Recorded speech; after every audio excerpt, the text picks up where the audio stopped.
Empezamos adoptando una postura que sea cómoda para nosotros.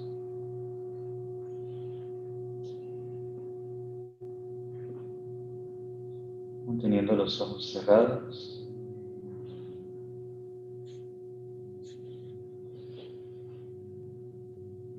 Manteniendo una respiración que sea tranquila y serena.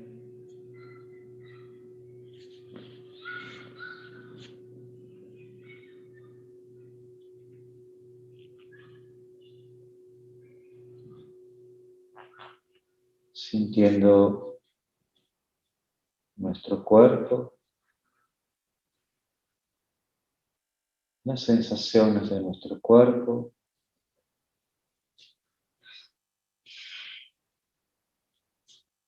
las sensaciones de nuestra respiración.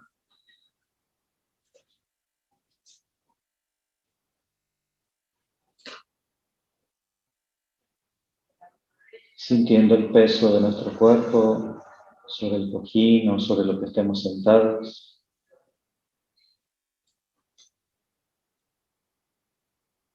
Sintiendo el roce de la ropa sobre nuestra piel.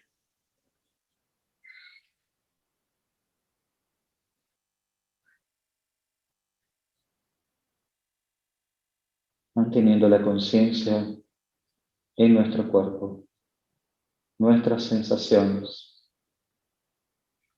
nuestra respiración.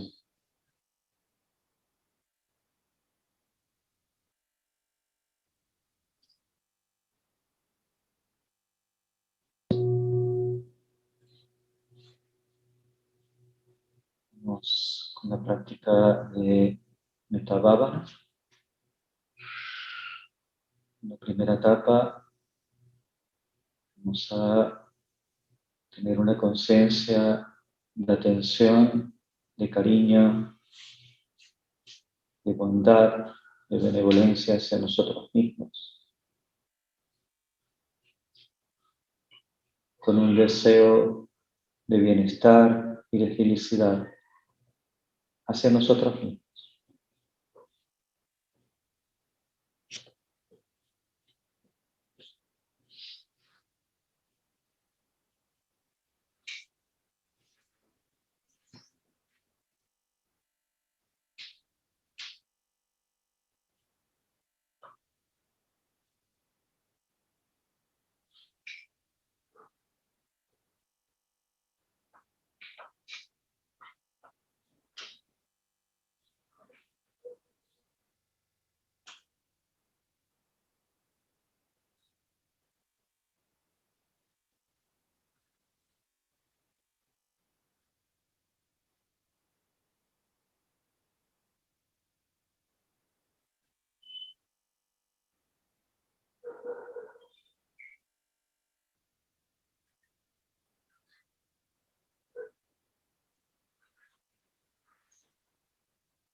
Si te distraes, no pasa nada. Vuelve a tu cuerpo. Reconecta con esa conciencia de deseo de bienestar, de felicidad contigo mismo.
trae a tu mente a una persona amiga. También conecta con esa conciencia de deseo de bienestar, de felicidad hacia esa persona.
Si estás distraído, no pasa nada.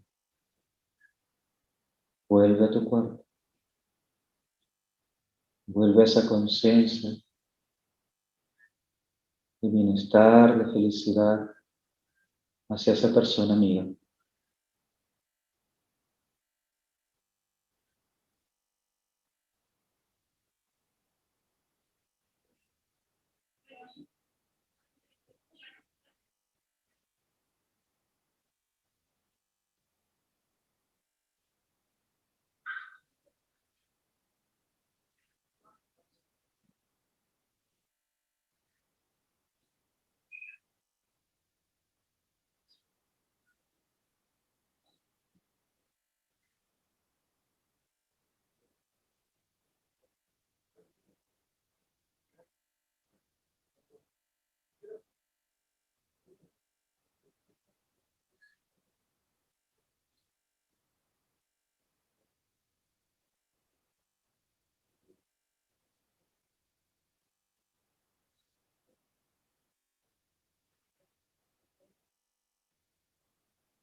Ahora trae a tu mente a una persona neutra, alguien que no conozcas muy bien. A pesar que no la conozcas, de igual modo, vas a tener en ti deseos que esté bien, que esté en paz, que esté en tranquilidad.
Trae a tu mente a una persona difícil, alguien con la que has tenido alguna dificultad.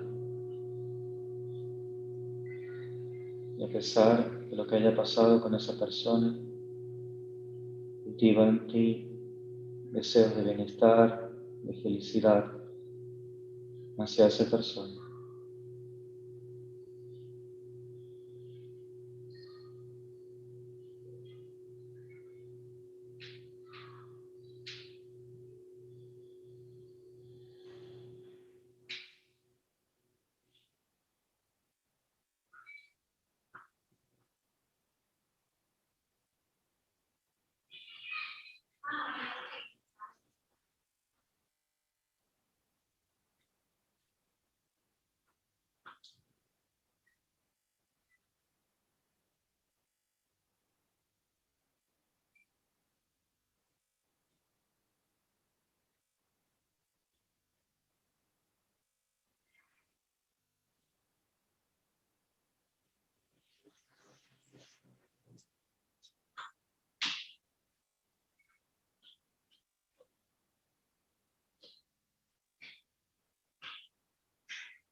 Y ahora proyectamos todos esos deseos de bienestar y de felicidad hacia todos los seres.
Y ahora suelta toda intención.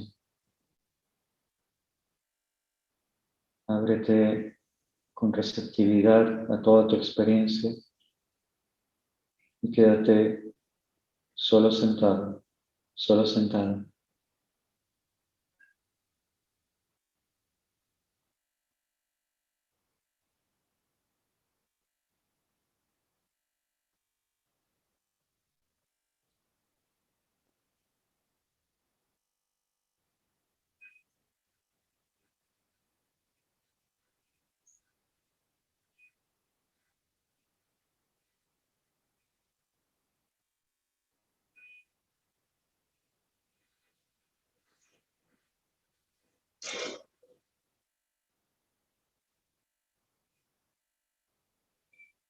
Después de la próxima campana, salimos lentamente de la meditación, cada quien a su propio tiempo.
Voy a quitar solo yo la máscara para hablar mejor y van a ponerse todos cómodos, cómodas. Y bueno, voy a hacer una pequeña recapitulación del tema que empezamos la semana pasada. Y lo que tenemos aquí enfrente de nosotros es una representación bastante tradicional de lo que se le ha llamado en Occidente la rueda de la vida y la muerte. A veces le llaman la rueda del devenir, que sería como más preciso, es Bhava Chakra. Bhava, como Metta Bhavana, tiene que ver con ese proceso orgánico del crecimiento, desarrollo de las plantas, pero también tiene que ver con el devenir, desarrollo, etc. Y chakra literalmente significa rueda. Algo interesante es que las representaciones pictóricas empezaron a darse con el budismo tibetano prácticamente en el siglo VIII de la era moderna. Sin embargo, en el canon Pali ya aparecen descripciones bastante detalladas sobre esta enseñanza. Otras se considera que es una enseñanza del Buda.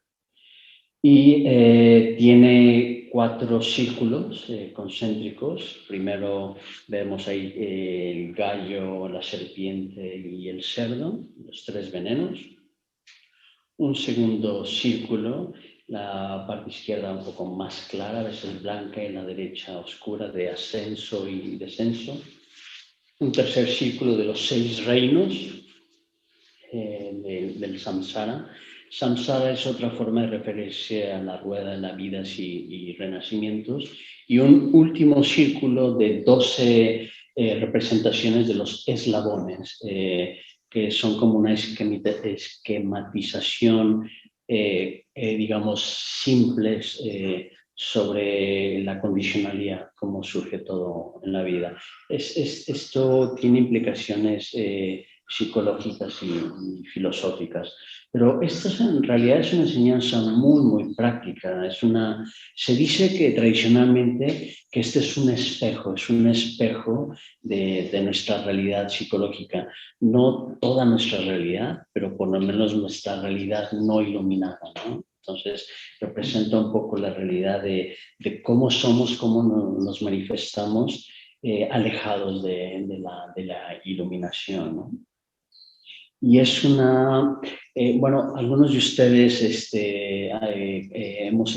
acabamos de terminar un retiro online, estuvieron ahí Gaby, Amparo, Carlos y yo, y en este retiro online hablamos del mandala de los 5 Budas, y es muy interesante que Akshobhya, este Buda azul que está con el mudra o el gesto tocando la tierra, representa la sabiduría como un espejo. Y este es un ejemplo de aquella sabiduría que necesitamos tomar. Requiere valor, requiere coraje para preguntarnos si realmente en qué parte de este espejo nosotros nos vemos reflejados, ¿no? Entonces, este primer círculo, los 3 venenos, el gallo representa la avidez, la compulsión, a veces le llaman el deseo neurótico. En Pali es tanja, que literalmente significa sed. En sánscrito es trishna. Es el deseo neurótico o el deseo torpe. No quiero decir todo tipo de deseo, porque hay un malentendido. A veces el budismo tiene mala fama que debemos evitar todo tipo de deseo. Pero en realidad lo que necesitamos hacer es canalizar nuestros deseos compulsivos en deseos nobles, en aspiraciones, ¿no? Luego la serpiente representa el veneno del odio, de la hostilidad, de toda expresión de aversión, que puede ser prejuicios, puede ser rechazo, e incluso la experiencia de rechazar el aburrimiento puede empezar justo en este momento. Se dice que odio y deseo, aversión y avidez son dos caras de la misma moneda, que es, digamos, en realidad la ignorancia, la ignorancia incluso deliberada de ver cómo es la realidad en última instancia. Nosotros rechazamos, odiamos aquello que no podemos adquirir, ¿no? Entonces se dice que el odio es avidez frustrada, ¿no? Eso lo comentamos un poco la vez pasada y hablamos de este segundo círculo concéntrico del ascenso y el descenso, sobre todo en términos de éticos del budismo, lo que en budismo le llaman karma, pero karma en el budismo tiene un significado bastante más claro, más preciso. No es como hoy en día entendemos que cualquier cosa que nos pasa es nuestro karma. Eso no es la visión budista. Aquí tiene que ver con acciones tienen consecuencias. Acciones torpes, motivadas por odio, avidez e ignorancia, nos llevan al sufrimiento, nos llevan digamos, al descenso, nos llevan a nuestro propio sufrimiento. Y acciones motivadas por la contraparte, es decir, por el contentamiento, la generosidad, el amor, que llamamos metta, lo que acabamos de practicar, metta bhavana, o la sabiduría, pues nos llevan al ascenso, nos llevan al florecimiento, ¿no? Entonces, hasta aquí un poco hablamos de esto, y hoy vamos a empezar a explorar los reinos. Y es como en las manejillas del reloj. En la parte superior, digamos, en el norte, o pensando en un reloj, en el 12, vemos el reino de los cielos. Hoy vamos a hablar del reino de los cielos, y a la derecha enseguida es el reino de los titanes o titanesas, o en Pali es Asuras. Y vamos a concentrarnos en estos dos. Bueno, regreso un poco, recapitulando. Toda esta rueda de la vida está como apretada, está controlada por Mara. Mara es una representación, es digamos como el equivalente al diablo, ¿no? Pero es la representación, te dicen que es el dios de la muerte y es el que te tiene atrapado bajo los tres venenos. En budismo no hay pecado original. En realidad, todos tenemos la semilla de estos tres venenos, las semillas, digamos, que le llaman papadasana, como las semillas no fructíferas o semillas que llevan a la destrucción, pero todos también tenemos las semillas de la bondad, del amor universal, incondicional, del contentamiento, la sabiduría, etc. Pero digamos que Mara representa esa tendencia, esa inercia que nos lleva a la rueda cíclica. Entonces, esta rueda de la vida está representando una forma muy particular de la condicionalidad. La condicionalidad es un principio budista fundamental. En Pali es Paticca Samuppada, sánscrito Pratitya Samuppada, y se dice que es uno de los principios fundamentales del budismo. Quizá nosotros estamos muy familiarizados con la ciencia, con el principio de causalidad. Digamos, es bastante cercano. Sin embargo, el budismo, la condicionalidad va más allá de las leyes físicas de la materia. Hay leyes que también determinan o propician el desarrollo espiritual. Hay diferentes órdenes de condicionalidad. Pero aquí particularmente estamos hablando, digamos, de aquello que condiciona nuestra psique, nuestra conciencia, ¿no? Entonces, regresando a estos dos reinos, el reino de los devas o dioses y diosas y el reino de titanes, titanesas o ashuras. Este primer reino de los dioses está caracterizado por un mundo es como un mundo idílico, es un mundo de placer, de abundancia, de confort, de mínimo esfuerzo, ¿no? Y hay mínimo sufrimiento. O simplemente estamos tan cegados por el placer que ni siquiera notamos el sufrimiento que hay potencialmente, ¿no? Y de hecho se habla que es una forma de hedonismo refinado. Por los que no entendamos qué es hedonismo, es por lo general un término filosófico que tiene que ver con esta búsqueda del placer, ¿no? Pero aquí se habla incluso de un hedonismo refinado, quizá a través de las artes, a través de la belleza, incluso de la meditación, ¿no? Entonces, de alguna manera es bastante elevado, pero hay un problema fundamental en este mundo que es impermanente. Y si recordamos algunos que estemos familiarizados, la impermanencia es una de las grandes marcas de la existencia. En Pali le llaman lakanas o lakshanas, las marcas de la existencia. La primera es impermanencia, como consecuencia viene el sufrimiento o insatisfactoriedad, y la tercera, aunada a la impermanencia, es la insubstancialidad. A veces se entiende como no yo, o sea, no hay un yo fijo, no hay un yo esencial, no hay un alma inmortal. Pero todo parte de este principio fundamental, que todo es impermanente. Y esto nos puede recordar algunas tradiciones occidentales, en general, incluso en Occidente como en Oriente, hay una gran tendencia al eternalismo. ¿Qué significa esto? Creer que hay un alma inmortal, que hay un Dios creador. En el budismo no hay un Dios creador y eterno.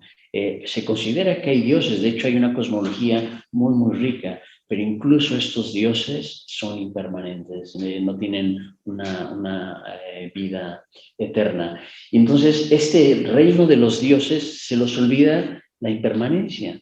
Y el problema es que justo ese olvido por la impermanencia hace que su karma positivo se les agote. Y se habla de que justo su punto vulnerable es que han vivido tanto en la zona de confort que, digamos, no se han fortalecido emocionalmente. Ahora en psicología está de moda hablar de resiliencia emocional o robustez emocional. Digamos que este es el punto débil de los devas, que vivimos tanto en el confort que se nos olvida. Y hoy en día hay muchos filósofos, psicólogos que están hablando que es una de las tendencias más fuertes de Europa, Estados Unidos, Canadá. Vivimos en la abundancia, incluso con las malas noticias que vemos en el diario.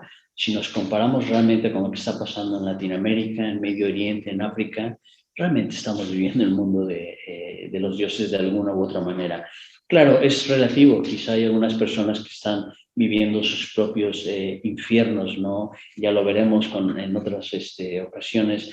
Hay una enseñanza budista fundamental de un gran lama tibetano, Tsongkhapa, que dice que nosotros somos capaces de hacer de nuestros cielos un infierno, y hay gente que a través de la sabiduría, aplicar el Dharma, es capaz de hacer un cielo de sus infiernos. Y esto tiene que ver con nuestra mente, tiene que ver con entrenar nuestra mente, ¿no?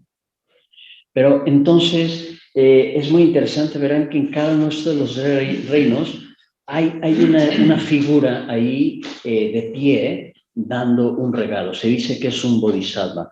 Un bodhisattva literalmente es un ser de la iluminación. Esa es la traducción literal.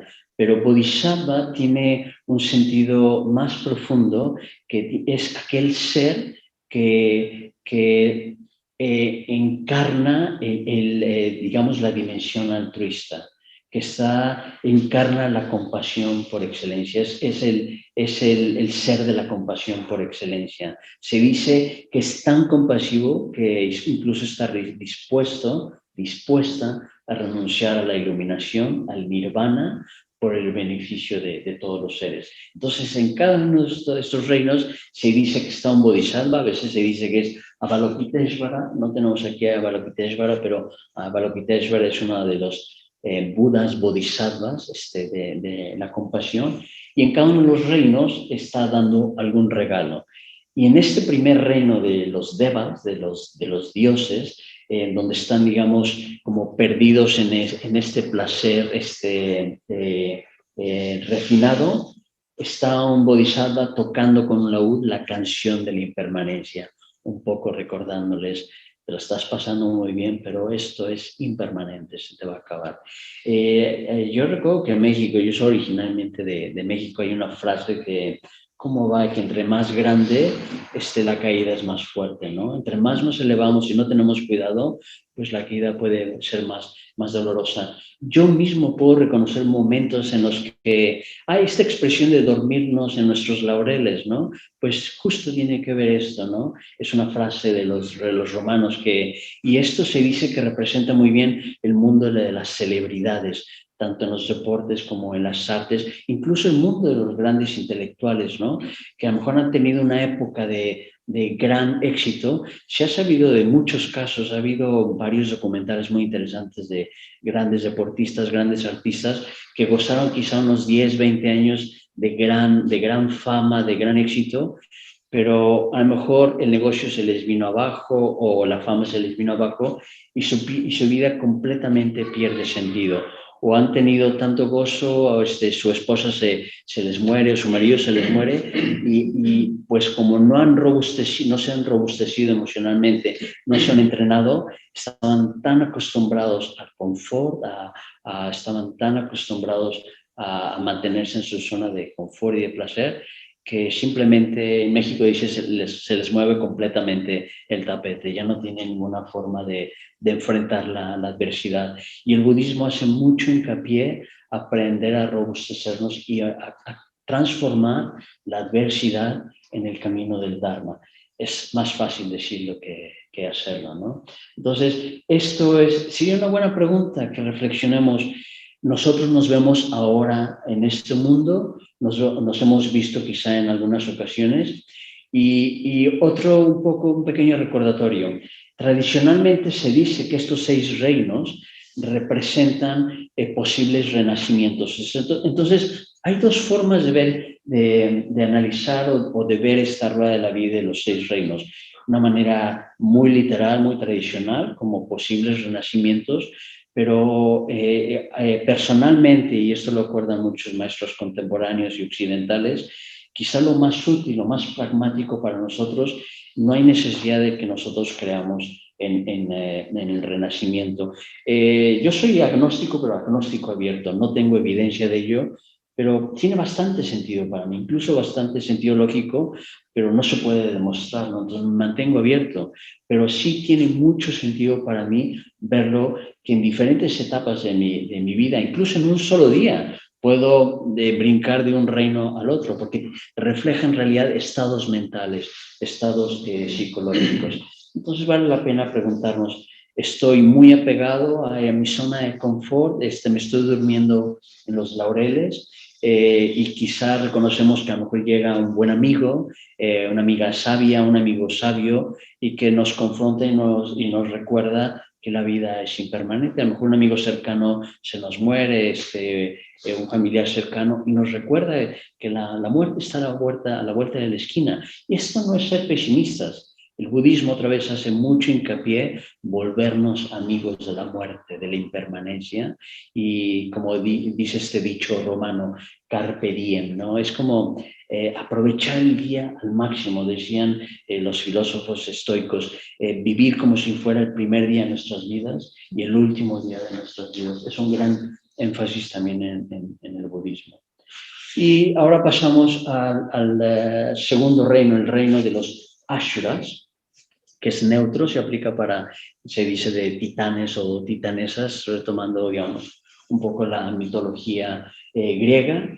Y este es el mundo por excelencia de los que no paran estar luchando por el poder. Son aquellos que están aferrados al éxito, que no descansan por la búsqueda de reconocimiento, de éxito, de victoria. Están obsesionados con la victoria y con ganar dinero, ganar fama, ganar reconocimiento, estatus, ¿no? El status quo, que es uno de los, quizá de lo que más caracteriza a la vida moderna, quizá estos dos reinos, yo diría. Pero bueno, en todos estos reinos nos podemos ver reflejados.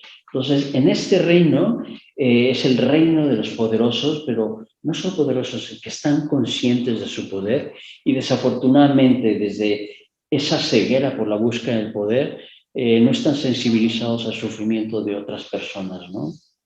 Y ya sea, incluso se habla de que son los grandes seductores y las grandes seductoras, ¿no? Es usar todos los medios, como este dicho, en la guerra y en el amor todo se vale. Pues desde el punto de vista budista esto no es cierto, no se vale.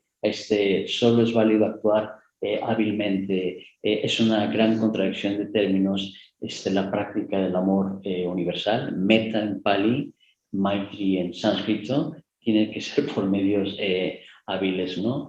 Pero es esta idea de el fin justifica los medios.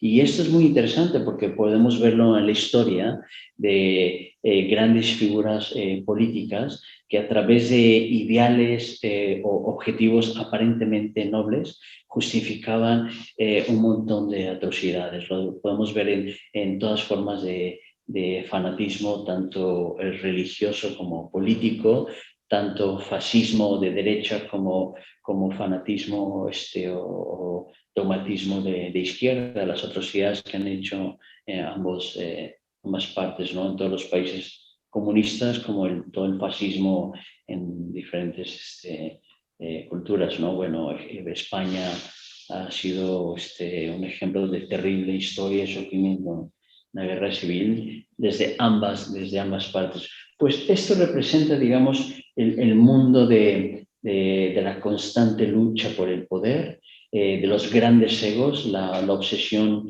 por ganar, por la victoria y la agresión, ¿no? Y también está caracterizado por una competitividad, pero obsesionada, ¿no? No es esta sana competencia de la que hablan los antiguos griegos, los filósofos, que estimula, motiva, digamos, el estudio, ¿no? Que a veces ayuda a competir con otras personas en un maratón, porque es como más este sentido deportivo. Y aquí sería muy bueno ser muy honestos con nosotros mismos. ¿Cuántas veces realmente cuando nos involucramos en algún tipo de competición o competencia es realmente sana?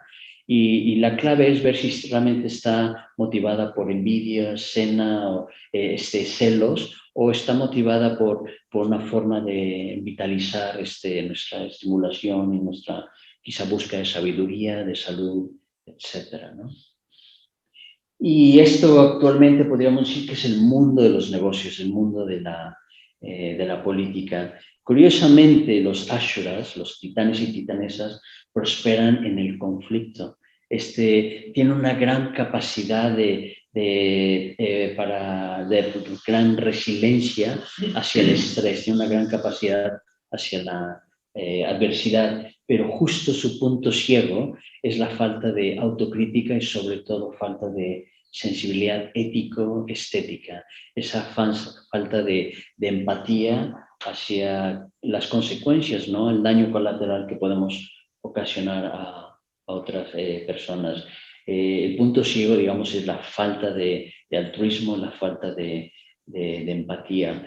Y esto los hace que sean también muy vulnerables a llevar una vida simple, ¿no? De alguna manera parecida al mundo de los dioses, los titanes, cuando se viene abajo su empresa o cuando han perdido, sienten que su vida pues ya no vale nada, ¿no? Y esto es muy bien sabido, por ejemplo, en países con un gran afluencia económica. Se habla que, por ejemplo, Japón es uno de los países con mayor índice de suicidios empleados y estudiantes, cuando no están en la cúspide de los de mayor estatus, sea académico o empresarial. O sea, hay un índice muy alto de... se me olvidó traer agua. Vale. Y entonces hay una vulnerabilidad a llevar una vida pues simple, ordinaria. Hay una incapacidad a simplemente estar en paz, a desarrollar contentamiento con una vida ordinaria. Y esto es una de las grandes enseñanzas del budismo, como aprender a estar en paz con ser ordinarios, ¿no? O sea, ¿qué es lo que realmente nosotros queremos ser? Muchas veces lo que queremos es ser ricos, reconocidos, fama. Hoy se está hablando, hay muchos filósofos y psicólogos que están hablando como el mundo de las redes sociales pues está creando un mundo muy dependiente al narcisismo, al reconocimiento, al que nos den los likes, ¿no? Si no somos populares, si no somos reconocidos, sentimos que somos menos significantes, ¿no? Pero eso tiene que ver mucho con este mundo de los ashuras, de titanes y titanesas. Y también aprender a prepararnos a retirarnos, prepararnos a la vejez, prepararnos a jubilarnos, a dejar de tener un trabajo, aprender a dejar de ser quizá el centro de nuestra familia, el centro quizá de una empresa, el centro de algún círculo y estar como mucho menos pendientes. ¿Cuántos de nosotros somos capaces de hacer esto? Hay un pasaje que me encanta del Buda, del Canon Pali, que se dice que un gran rey, creo que es Bimbisara, le llama al Buda y le dice que quiere escuchar sus enseñanzas, ¿no? Y le dice que cuál es su enseñanza. Y dice, bueno, es aprender a meditar y estar tranquilo, ¿no? Y el Buda le dice, bueno, pero yo no creo que en realidad que tú puedas ser más feliz que yo, ¿no? Y el Buda le confronta y le dice, bueno, ¿tú crees que puedas meditar en paz, en calma, sin querer nada una hora? Dice, sí, bueno, ¿y qué tal 4 horas? Quizá. ¿Qué tal 7 días? 1, bueno, ¿qué tal 3 meses, no? Entonces, es justo esa capacidad de estar quietos sin hacer nada. Y esto por propia experiencia les puedo decir que es uno de los grandes retos. Una y otra vez nos vemos confrontados por uno de los grandes venenos que le llamamos desasosiego, inquietud. ¿Cuántos de nosotros podemos realmente estar en paz, quietos, en calma, sin querer nada, ¿no? Esto es como una de las grandes paradojas, porque no significa de volvernos nihilistas, apáticos y como muertos en vida. Tiene que ver con una capacidad de realmente estar en paz con quienes somos aquí y ahora y a partir de ahí tener una claridad de nuestro camino espiritual, pero eso es algo realmente bastante demandante, ¿no? Y justo este es uno de los grandes venenos o lo de las grandes vulnerabilidades o puntos ciegos de los ashuras, de titanes y titanesas. Esa incapacidad de estar en paz, de dejar de estar luchando, de darle la victoria a otros, de no estar siempre ganando, ¿no? Hay un capítulo del Dhammapada que dice de dar la victoria a otros, ¿no? El que siempre está obsesionado por la victoria, pues siempre va a haber gente que va a sufrir, ¿no? Y aquí el Bodhisattva, el Buda de la compasión, ¿qué creen que le ofrece? ¿Qué es lo que pueden ver ahí en este segundo reino? No sé si es muy claro aquí lo que está ofreciendo. Ah, sí. ¿Ven lo que está ofreciendo aquí?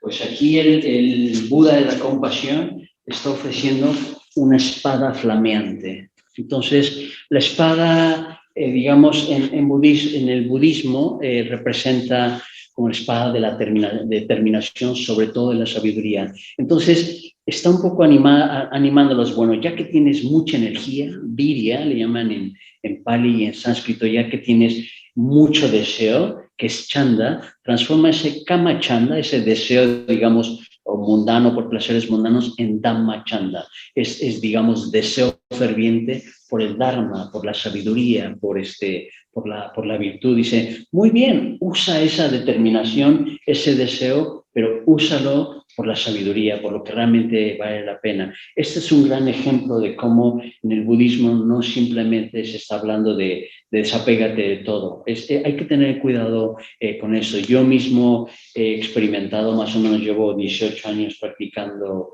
el Dharma y he tenido mis periodos de malentender el Dharma y tener como épocas de crisis donde de tratar de soltar tanto o no querer poner en contacto con lo que realmente quiero y lo que me apasiona, que nuestra vida se puede volver bastante gris. Es importante que vivamos vidas con pasión, ¿no? Pero aprender a canalizar realmente, diferenciar entre ambiciones mundanas, lo que es relativamente bello, valioso, y lo que es mucho más significativo, ¿no? Entonces, esto es lo que les ofrece.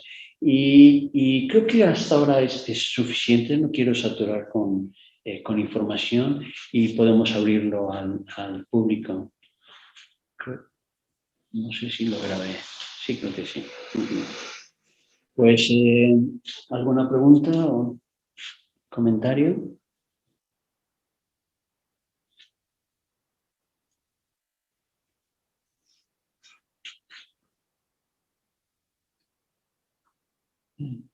Sí, yo tengo una pregunta. Que tú dices que en el mundo de los dioses se está en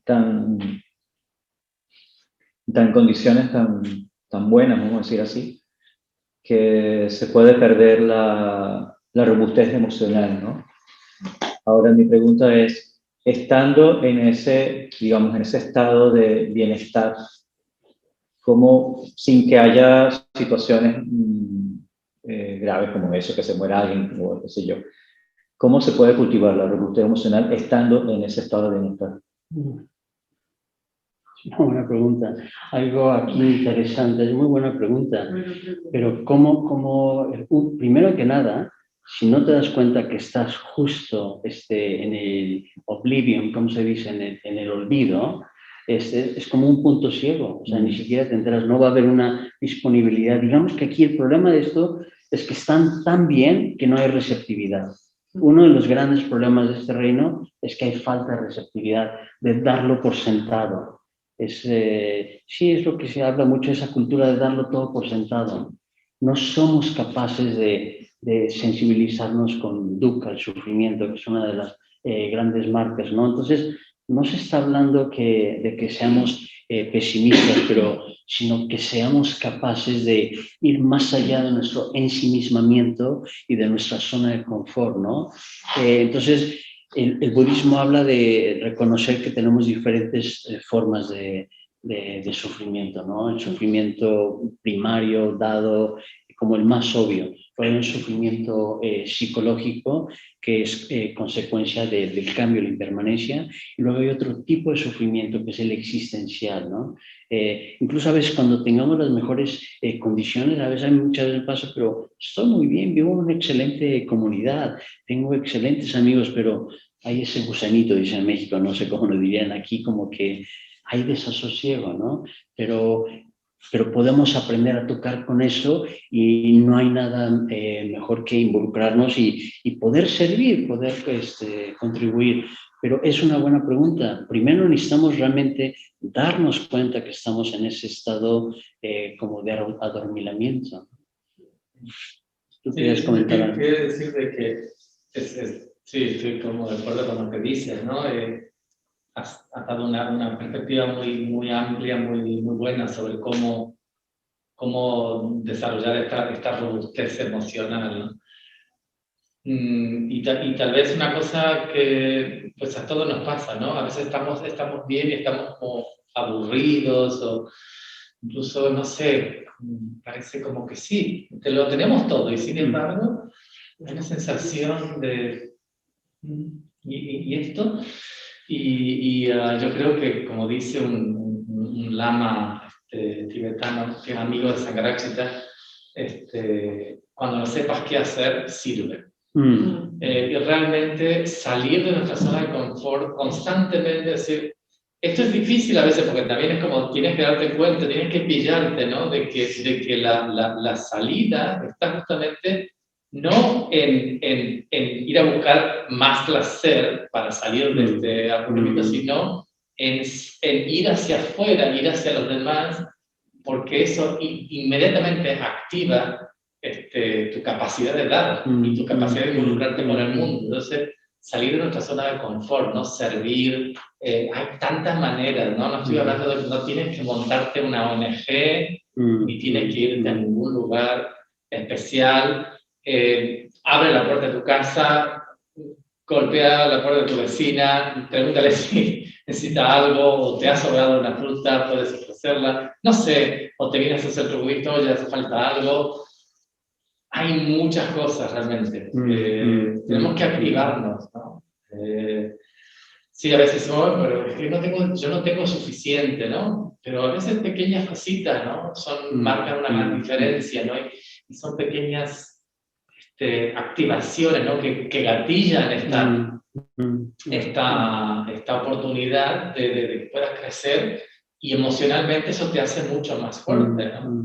Porque estás en contacto con la vulnerabilidad, estás en contacto con el sufrimiento, ¿no?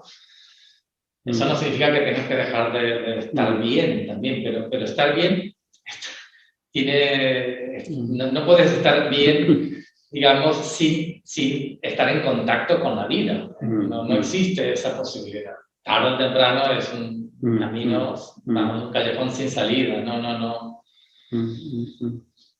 Okay. Muchísimas gracias. Me recuerda que comentaste la semana pasada, bueno, esto es todo lo que hay, ¿no? Y creo que es muy importante que siempre recordemos, ok, ¿cuál es la alternativa? Entonces aquí la alternativa viene un bodhisattva con la canción de la impermanencia, pero es siempre recordar, bueno, esto es como, digamos, representa un modo reactivo, circular, cíclico, del autopiloto, de esta inercia de siempre lo mismo.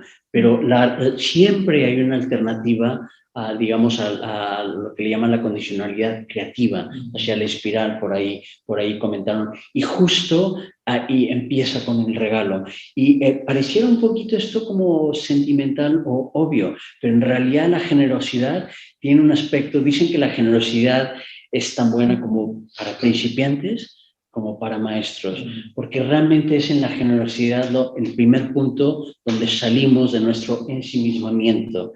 De hecho, la generosidad, cuando se perfecciona, nos lleva a la autotrascendencia, ¿no? Se ha hablado de la perfección de la generosidad, dana paramita, que llega un momento que no hay dador, no hay sujeto que lo recibe y no hay objeto, es solo abundancia en constante flujo. Pero esto es muy importante, y otra vez la clave, justo cuando podemos reconocer que estamos adormilados, podemos reconocer nuestra muerte inminente, Hay una enseñanza muy, muy común en el budismo tibetano, que otra vez tiene sus bases en el budismo temprano, y le llaman los 4 recordatorios, ¿no? Y este primer recordatorio es recordar que la vida humana es preciosa, que no la demos por sentado. El segundo recordatorio es la impermanencia y la inminencia de nuestra muerte. Cierto, no sabemos la causa de nuestra muerte y el momento exacto de nuestra muerte, pero la muerte es inminente, ¿no?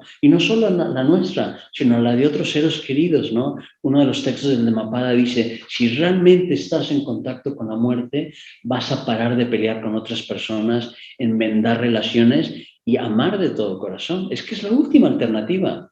Si realmente contactamos de corazón con el sufrimiento, te das cuenta que hay tanto sufrimiento en el mundo que la única opción creativa, sabia, es amar. Y esto pareciera un poco sentimental, pero es amar de todo el corazón con toda la sabiduría. Entonces, agradezco ese recordatorio.